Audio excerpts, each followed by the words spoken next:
तो चलिए बढ़ते हैं अब दुर्ग की खबर की ओर। पूर्व प्रधानमंत्री भारत रत्न स्वर्गीय अटल बिहारी वाजपेयी की 101वीं जयंती के अवसर पर दुर्ग शहर को एक बड़ी सौगात मिली है। बिल्कुल सुशासन दिवस पर दुर्ग जिले के सुबह चौक स्थित जेल तिराहा को अब अटल परिसर चौक के रूप में नई पहचान मिल गई है। यह स्वर्गीय अटल बिहारी वाजपेयी की आदमाकद प्रतिमा का भव्य लोकार्पण दुर्ग सांसद विजय बघेल के कर कमलों के द्वारा किया गया। यहाँ राज्य के 115 शहरों में नवनिर्मित अटल परिसरों का लोकार्पण मुख्यमंत्री विष्णुदेव साय ने वर्चुअली रूप से जुड़कर किया। वहीं इस क्रम में दुर्ग जिले के सुबह चौक स्थित अटल परिसर प्रांगण में कार्यक्रम आयोजित हुआ। यहाँ शहर वासियों को सौंदर्यीकरण के रूप में अटल परिसर चौक की सौगात भी मिली है। कार्यक्रम का शुभारंभ भारत माता, छत्तीसगढ़ महतारी और पूर्व प्रधानमंत्री श्रद्धेय अटल बिहारी वाजपेयी जी के चित्र पर माल्यार्पण करने के बाद शुरू हुआ। 25 दिसंबर को विधिवत तरीके से पूजा अर्चना के साथ अटल जी की प्रतिमा का लोकार्पण संपन्न हुआ। वहीं कार्यक्रम के मुख्य अतिथि के रूप में लोकसभा सांसद दुर्ग विजय बघेल रहे। यहाँ विशिष्ट अतिथि में कलेक्टर अभिजीत सिंह, महापौर अलका बागमार और उनके साथ बड़ी संख्या में जनप्रतिनिधि, अधिकारी और गणमान्य नागरिक भी मौजूद रहे। वहीं इस अवसर पर सांसद विजय बघेल ने अपने उद्बोधन में कहा कि अटल बिहारी वाजपेयी जी की वाणी, उनकी कविताएं और विचार आज भी देश को नई दिशा देने का काम करते हैं।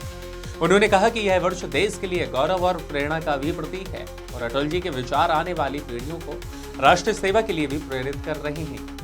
कार्यक्रम के दौरान अटल जी के जीवन, व्यक्तित्व और कृतित्व को याद किया गया।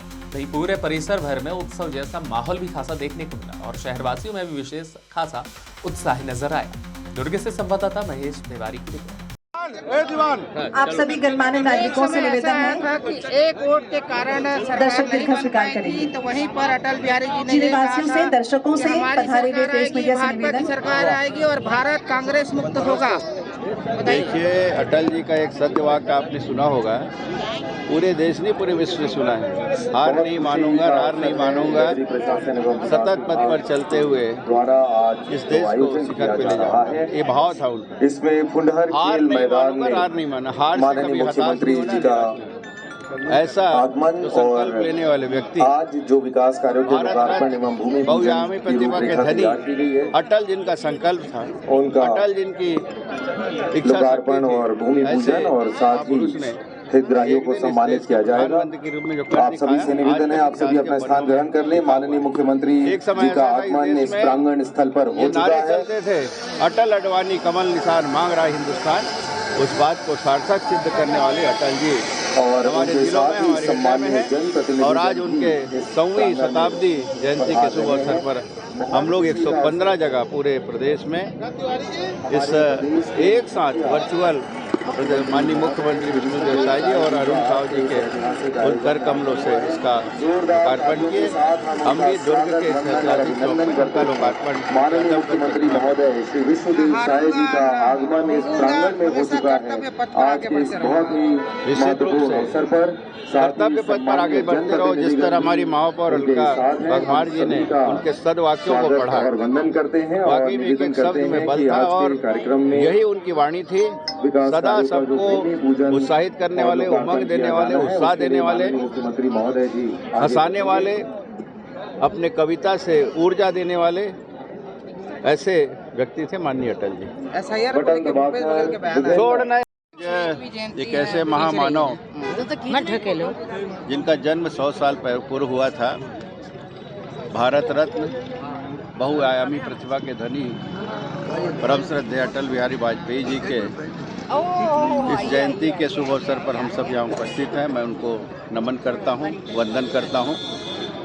और आज पूरे 115 जगह छत्तीसगढ़ के विभिन्न शहरों में, विभिन्न नगरीय निकायों में उनके आदमकद प्रतिमा का अनावरण किया जा रहा है।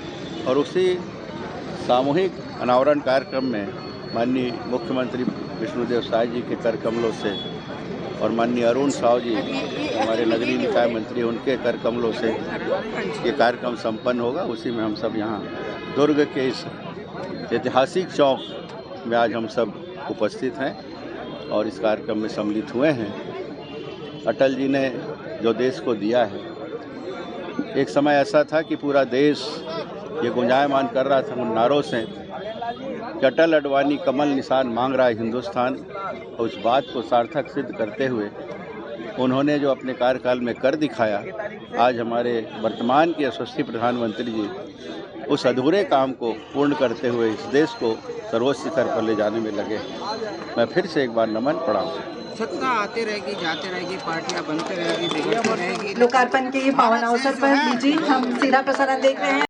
जन्म जयंती के अवसर पर प्रदेश के नवनिर्मित 115 अटल परिसरों का लोकार्पण, उनकी प्रतिमा का अनावरण किया गया और उसके बाद अब नगरीय प्रशासन एवं विकास विभाग को लेकर के बात करते रहे हैं कि हमारे 82% जो है हमारे हिंदू है और हम हिंदू राष्ट्र बनाएंगे और ये उनकी तैयारी भी रही है और लोकार्पण यहाँ पर किया जा रहा है। आप सीधी तस्वीरें देख सकते हैं। माननीय मुख्यमंत्री जी ने रिमोट का बटन दबाकर इनका अनावरण किया रहे हैं, उसका आपको प्रत्यक्ष उदाहरण दिख रहा है कि जब उन्होंने उन्हीं की देन है कि छत्तीसगढ़ को अलग राज्य बनाने का, और जब से छत्तीसगढ़ राज्य अलग बना है तब से राज्य का विकास इसको आप देख रहे हैं। और बात रही कि हिंदू राष्ट्र बनाने का, हिंदू राष्ट्र बनाने की ओर एक एक कदम आगे बढ़ रही है। आज हमारी वर्तमान में जो सरकार है, प्रधानमंत्री यशस्वी मोदी जी, वो उसी राह पर चल रहे हैं और ये हिंदू राष्ट्र है और सदा हिंदू राष्ट्र ही रहेगा।